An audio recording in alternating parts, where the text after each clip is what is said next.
Good afternoon, guys. Happy Wednesday.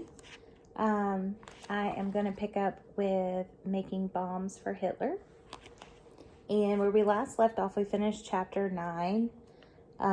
Xenia was injured in the bombings that took place over by the metal factories. But she was okay for the most part. She ended up going to work in the kitchen, and of course Lada goes back to the laundry, and Inge is super excited because she got a package from her husband. He is fighting in France, and apparently when they take over a place, they get to kind of rummage through the stuff in the buildings and the homes. And so he sends her some really nice clothing, and she is asking Lida to take out the names that are stitched into the clothing. So Lida's trying to figure out how she can preserve the thread to reuse it and put Inge's name in there. So, of course, she wants it to be all fancy, and she wants it to be Frau I. Pfizer. So we find out her last name is Pfizer. And Frau was another way of saying, like, Mrs. So chapter 10 is the new dress. I don't know how I could have managed to complete my task if it hadn't been for the electric lamp Inge brought to me, along with a special magnifying glass that she borrowed from somewhere. The magnifier looked like the kind that Mr. Opryman, our town jeweler, used when he was doing repairs. It was like a one-lens eyeglass. With it fitted over my right eye, I could see every twist and bend in each silken knot. With painstaking care, I used 2 sewing needles to untangle the VF from the first handkerchief. As I feared, where the stitches had been, holes remained. When I restitched IP, I tried to incorporate the old holes as best I could. "Give me that," said Inge, snatching the jeweler's loop from my brow. I held my breath as she examined the stitch work on the first altered handkerchief. "This is magnificent," she declared, handing the loop back to me. "Honestly, I didn't think you could do that." I exhaled in relief, oh so thankful that she had approved. I knew that there were still some damaged fibers that showed through, but if she didn't notice them, I wasn't going to point them out. The rest of the handkerchiefs were easier, and now that I had done one, but it still took me the entire morning to complete them. My head was pounding by the time the whistle blew for lunch. "Come back early if you can," said Inge. "There is so much work for you to do." "Yes, ma'am," I said. I felt like slapping her. I stood in line for my turnip soup and colored water, craning my neck, looking for Julie. I found her at a table in the back, sitting with the pale-faced Xenia. "Luca," I said to her urgently as soon as I sat down. "How is he?" Julie met my eyes and smiled. "He's going to be fine," she said. "Once they washed away the blood, it turned out to be not such a bad wound. They stitched his leg, no broken bones." I was so overwhelmed with relief that I thought I was going to cry. "Is he still in the hospital?" Julie put a spoonful of her meat soup in her mouth and swallowed. "They're giving him injections to make sure he doesn't get an infection. He should be out in a couple of days." "Injections?" My heart sank. Julie shook her head. "Don't worry," she said. "He's in one of the good rooms. They are treating him." But I did worry. I took a spoonful of my turnip soup and swallowed down a vile lump, then turned to Xenia. Her skin was papery white and her eyes looked huge. The repair I had done on her dress was not holding up very well. One shoulder was covered by mere threads. She picked up her tin cup and sipped some of the colored water. "What job do they have you doing in the kitchen?" I asked. "Peeling potatoes," she said. My stomach grumbled at the thought of all those potatoes she must have seen. Were you able to sneak any extra bites? She shook her head. The cook was watching me like a hawk, but it's better in the kitchen than in the factory. She smiled. I smiled back at her, then caught Julie's eye. I need to see Luca. Julie looked at me with alarm. He will be out in a few days. You can see him then. I stared down at my bowl of soup. Julie was right. It would be easier to wait, but I had an ache in the pit of my stomach every time I thought of him. Until I saw him with my own 2 eyes and saw that he was fine, the ache would stay there. Is the medical staff at lunch? Julie nodded, tipping her head slightly in the direction of the far corner. They're mostly here now. I picked up my bowl and gulped down the rest of my soup, then stood. See you later, Julie and Xenia. I touched my lips to my index finger, and they were both silent. I could feel 2 pairs of eyes on my back as I walked out. There wasn't much time left before lunch would be over, but I didn't want to draw attention to myself by hurrying. I took my bowl, cup, and spoon to Barracks 7 without washing them first. Then I walked with what I hoped looked like nonchalance toward the hospital. The only person I passed along the way was the warden of one of the other barracks. She hurried past me as if I didn't exist. When I got to the hospital, I pushed open the door and stepped into the main hallway. The cool medicinal air enveloped me, and I was struck by the eerie quiet. I was relieved to see that the receptionist was not there. I poked my head into the first room. Each bed was filled with a sleeping Osterbiter. They all looked clean and bandaged. Odd that they were all asleep at the same time. Is that what the injections were for? I was about to step back into the hallway when I heard footsteps. I hid behind the door and watched a nurse walk into the room and took the pulse of a patient, marking something down on her clipboard as she finished. My own pulse raced as I held my breath. She checked on a few more patients, then walked out the door. I waited until she was in the next room, then darted out to the hallway and into the third room. Luca was there, and like the others, he was fast asleep. I stood at his bedside, my heart pounding. Should I wake him or leave him alone? His face was too pale, but he looked well cared for. I brushed my fingertips gently through his short black hair. His eyes opened. "Lyda," he whispered, clasping my wrist with a strong grip. "What are you doing here?" "I'm checking on you." He smiled. "I'll be fine." His eyebrows knitted into a frown. "I'm glad you came. There's something I need to tell you." He pushed himself up to a sitting position and looked around at the other hospital beds, making sure that everyone else was still asleep. He crooked his finger and I stepped in more closely. "If we are separated," he whispered, "I will find you after the war." I looked at him in alarm. "Do you know something?" "Go, you cannot get caught in here." Before he could stop me, I planted a light kiss on his forehead. "I want you out of this place." Luca smiled. "Me too." I stepped behind the door just as the nurse walked into the room. I waited until she was busy with a patient, then slipped out. I hurried down the hallway, but when I opened the front door, Julie was waiting there. "Hide around the corner," she said. "2 of the nurses are on the way." I slipped around the side of the building, waited a few minutes, then scurried back to the laundry. My heart was still pounding by the time I got there, but I couldn't stop grinning. I had seen with my own eyes that Luca was fine, and I hadn't gotten caught doing it.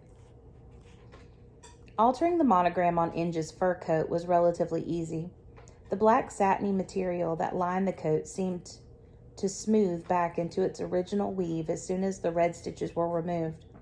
It was like embroidering on completely fresh cloth. It took me less than an hour.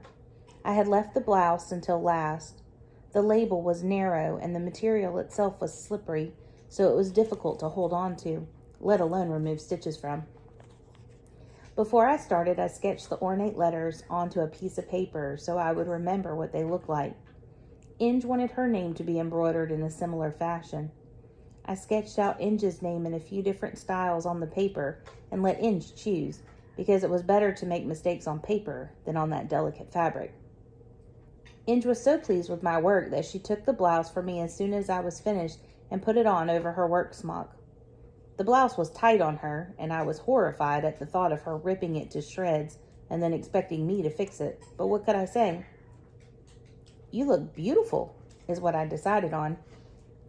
Inge grinned. She ran into her office at the back and grabbed the fur coat, slipping that on over the blouse. She twirled around and the coat flared out, swirling in soft lushness, the scent of rose water wisping to my nostrils. "You are such a divine little worker," said Inge. "I would like to reward you." She hurried back to her office. When she returned, she was no longer wearing the fur or the blouse, and in her hand was a wax paper package tied with a string. "Here," she said, "as your reward, I saved you half my lunch." My mouth filled with saliva at the thought of the delights in that package. Each day, Inge ate 2 sandwiches, always thick slabs of meat between generous slices of freshly baked bread. Even through the paper, I could smell garlic, onion, beef, rye bread. Against my will, my hand stretched out and caressed the paper. "Take it. You deserve it." I held the wrapped sandwich in both of my hands. This was the most precious gift I had ever received. How I longed to tear into the package and gobble down that sandwich.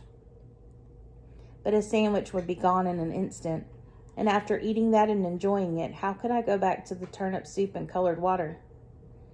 I pulled my hands away and clutched them on my lap, willing them to be still. "Please, ma'am," I said, looking her into her eyes. "This is very generous of you, but what I would really like is a new dress." Her eyebrows knitted together in confusion. "A new dress? But you get to wear a clean smock every day." She looked down at my bare feet. "Maybe a pair of woolen socks instead." Oh, how wonderful it would be to have a pair of thick socks, especially with winter approaching. But how long would they last? My feet still ached constantly, especially at night. It was tempting to say yes to the socks, but if I wore socks, how would that make Xenia, who was nearly naked in her ripped dress, feel? And Ivanka and Natalia and the others in my barracks? Me wearing socks was sure to make them feel worse about their own situation. "My friend Xenia," I told her. "She was injured yesterday in the bombing, but aside from that, her dress was ruined. That's why I'd like a new dress." Inge's eyebrows rose, and a look of astonishment transformed her face. "You would give a well-earned gift away to someone else?" I bowed my head and stared at her shoes. "Yes, ma'am, if that's allowed." Her warm hand brushed my shoulder. "You are just like my husband. He works hard for the luxury goods he acquires, but then he sends them to me." She brought in a huge basket of clothing for mending and sorted through it, a look of concentration in her eyes. "I can't give you anything too fine, because it will only cause problems for you. Not this, not this. This is too good." She looked up at me. "Ideally, I'd like to give you a smock, but they're not mine to give." She continued sorting through the basket, then pulled out a flannel shirt, dark blue with a torn sleeve. Her eyes lit up. "Stand," she said. "Let's see how long this is on you." She held it up to my shoulders. The shirt came down practically to my ankles, but it would work for Xenia. She was taller than me. "Ah, this is perfect," she said, handing it to me. "Are you sure you wouldn't like a pair of wool socks instead?" I took the precious shirt and cradled it in my arms. It felt substantial, and it smelled clean. My eyes filled with tears. Inge had not beaten me or yelled at me since I had gone to work with her, but this was the first time she had treated me with real human kindness. "Thank you, ma'am," I said. "This shirt is perfect." I was so grateful that I felt like hugging her, but I thought better of it. "Your generosity is appreciated." Inge smiled. "I have always prided myself on my generosity."